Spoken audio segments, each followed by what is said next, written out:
are still investigating the train accident that occurred Saturday night, and tonight we have the story of what really happened. Hackers tried to take Elon's entire network offline. We'll show you how Elon stopped the attack. I mean, what's a college town without a cool, funky pizza place? Pandora's Pies is getting ready to open up. Coming up on Phoenix 14 News, I'll show you what this restaurant is serving up. It's an annual Elon tradition that everyone looks forward to. But could this be the end? We're live tonight with all those stories and more. I'm Brian Missouri. And I'm Scarlett McCarr. Phoenix 14 News starts right now.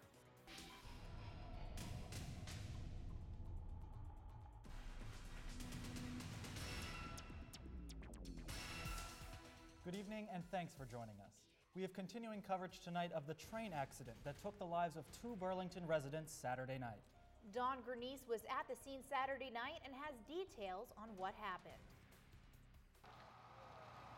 2 men were killed on the railroad at the intersection of Park Avenue and Glen Raven Road last night. Police responded to a call from Amtrak around 7 p.m. that a passenger train just outside a Burlington station had struck 2 men, later identified as Lawrence Hyde and Christopher Isley. Police worked for hours cleaning up the scene. Family and friends of the deceased were contacted shortly after the bodies were identified. The identities weren't released to the public until several hours afterwards. That set the Elon community abuzz on Twitter and Facebook that the victims were potentially 2 Elon students.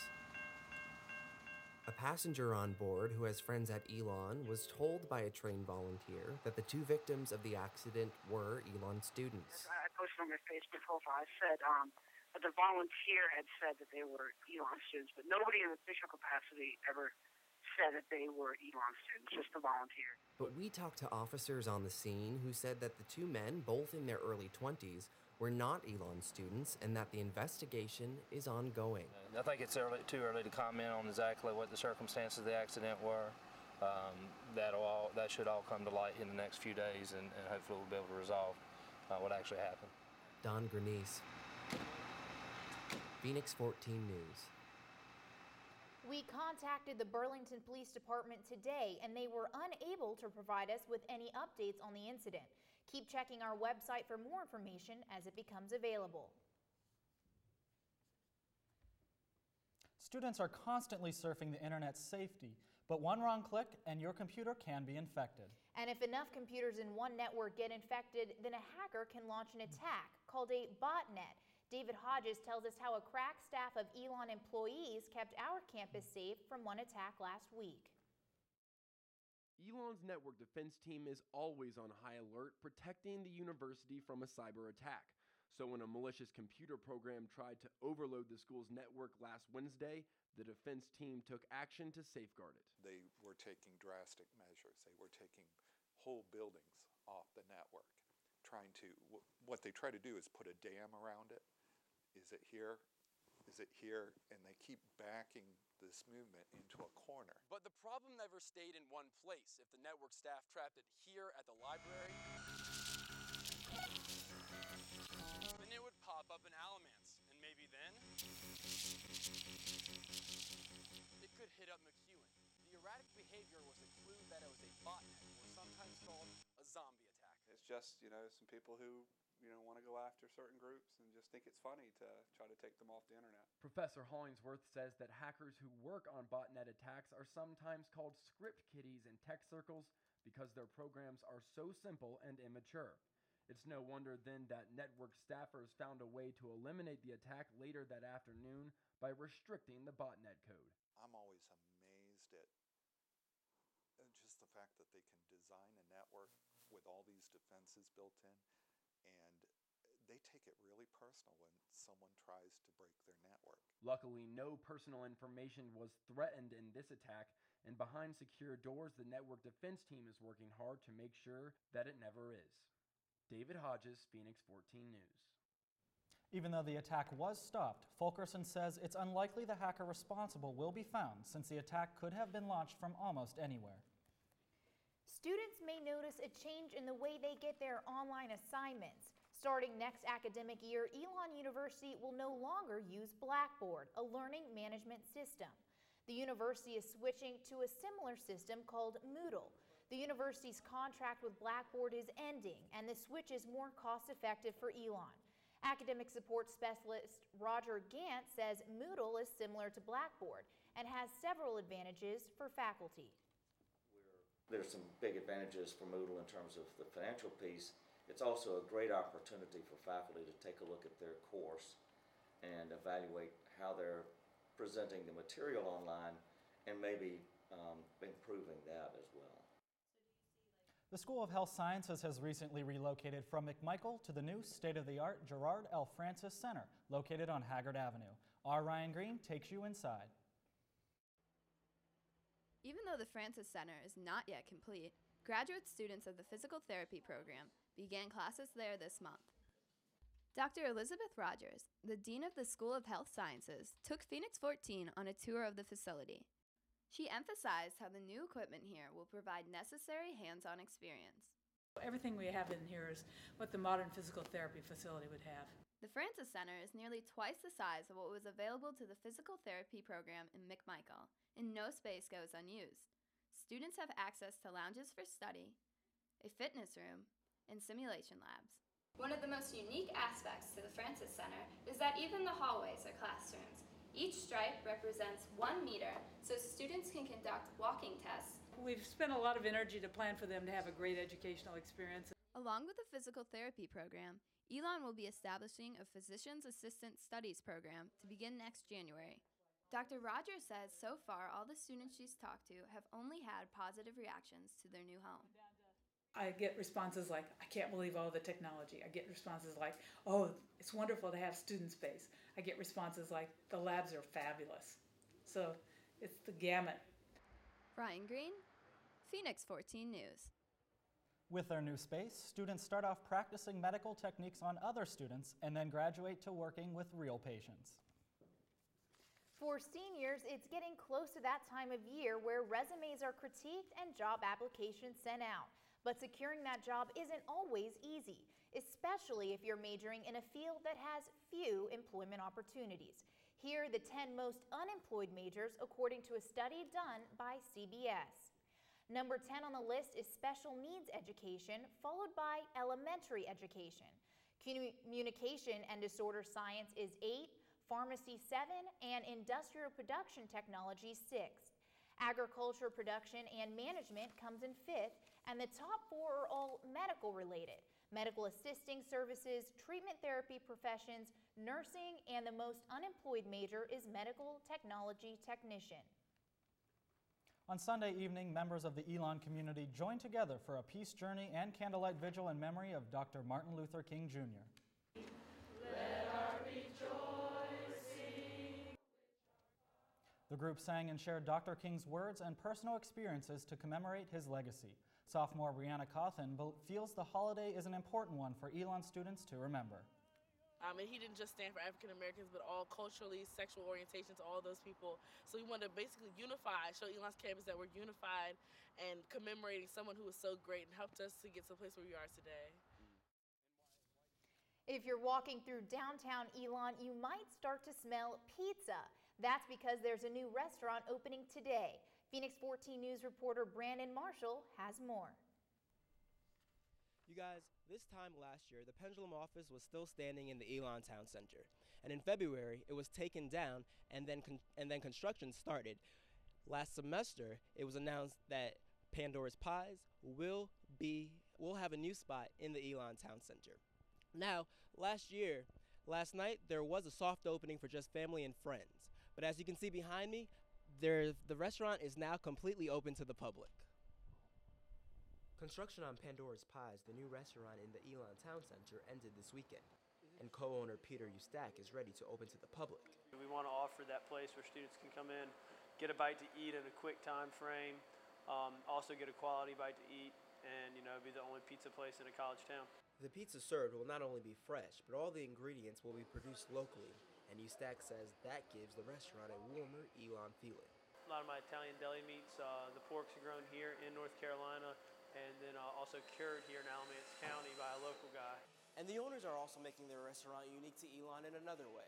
When you're waiting for your order, take a look at the tables. A lot of the tables that you see in here are actually doors out of Coakley Chandler, and we tore those down. When they tore those down, we grabbed the doors and turned them into the tables, did the same thing with the bar. Next to the bar, there's a get-and-go option for students looking for a quick bite to eat.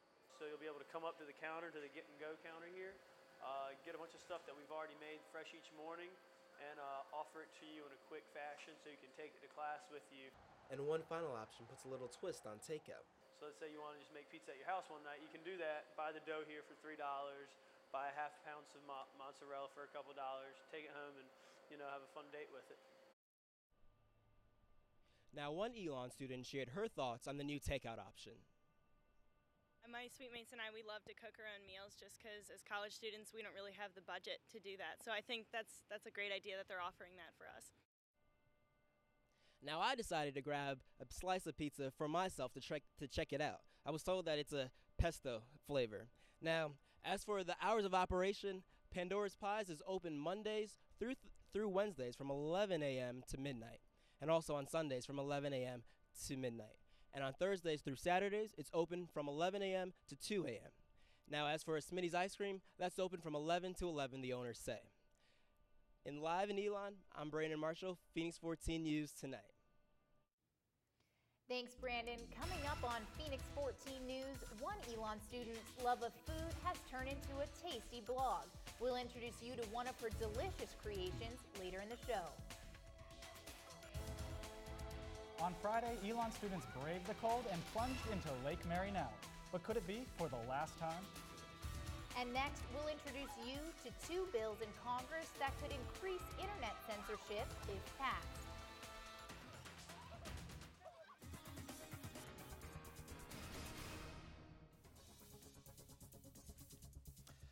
Elon law professor David Levine recently co-authored an article titled "Don't Break the Internet." In it, he speaks out against what he calls an unconstitutional bills in Congress. Our Jason Puckett took a deeper look at these bills, what they are, and how they could affect students. SOPA and PIPA, two innocent-sounding acronyms that represent two very controversial bills in Congress. I'd argue it's probably the biggest threat that we've seen since the internet started. Stephen Ebert is a sophomore at Elon University. He believes that students are not aware of what these two bills are, and he thinks that can be a very dangerous thing. Facebook could go by the wayside, as would Twitter, as would everything that we know would be gone or would be threatened because of an act that looks great on the outside but just doesn't make any sense. So what exactly makes up these acts? SOPA, or the Stop Online Piracy Act, is newer than the Protect Intellectual Property Act, PIPA. However, their relative age difference doesn't really make a difference in their goals. The purpose of the bills is to attempt to augment current U.S. law to reflect a greater ability on the part of copyright holders to go after these sites. So if I made a YouTube video with a popular song in the background, both YouTube and I would be guilty of copyright infringement. The surprise really is that any website that ultimately links to content, could potentially be ensnared by the language of these bills. According to Professor Levine, the best thing students can do to prevent these bills is simply to stop pirating. The main thing that college students can do is don't give that ammunition, to the content industry and don't break the law. Jason Puckett, Phoenix 14 News. The House of Representatives has agreed to temporarily shelve the SOPA Act until more changes have been made. However, the Senate will begin voting on the PIPA Act on January 24th. Going swimming in 32-degree weather might sound a bit silly, but that's exactly what more than 150 students did at North Area's annual Polar Bear Plunge. But as Joe Bruno reports, this year's plunge could be the last. The shores of Lake Marinelle are murky, and you never know what you will find there. Take a trip to the North Area hotspot, and you will most likely see ducks, geese, and swans swimming through the frigid and deep waters. But last Friday, there was something else in the water. It's just such a good memory for so many Elon students every year. But this memory maker might be in jeopardy. Due to construction in North Area, the event will likely be on hold for at least 2 years. I think it's a really good tradition. I would like to see it continue, and I hope that the area council, 3 years from now in North Area, does start it back up. And although plungers like to complain, they don't want to see the plunge end either. I think everyone should do this. More than 150 students took the plunge, while dozens more just watched. But the frigid water and temperature can't stop this reporter. It is now my turn to take the plunge. This is the worst story idea ever. So wait for the sound of the blow.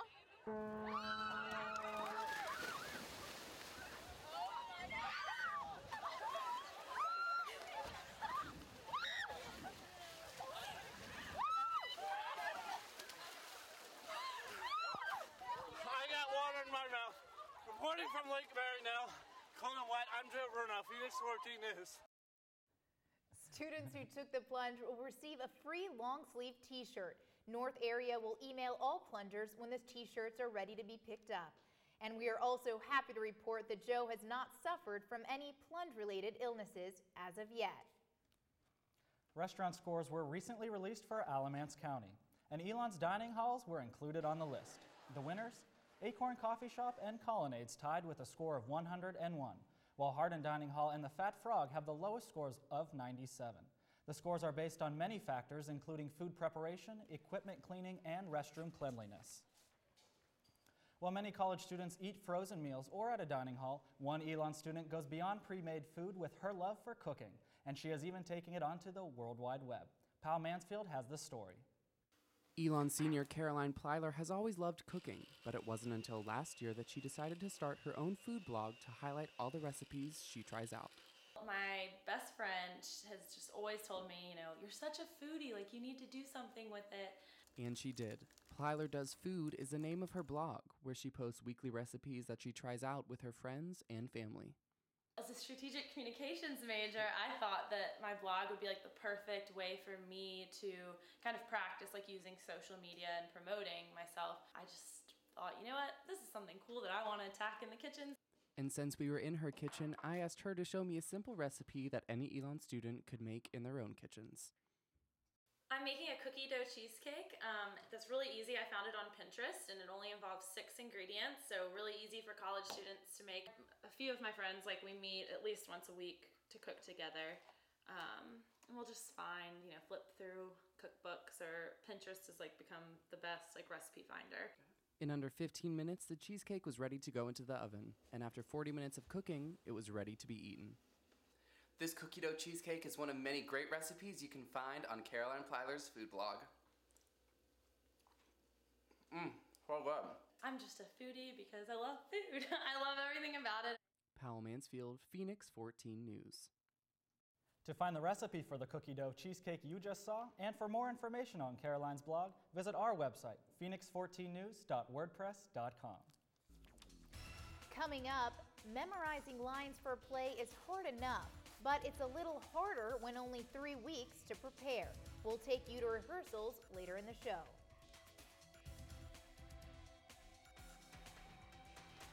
I'll show you how easy it really can be.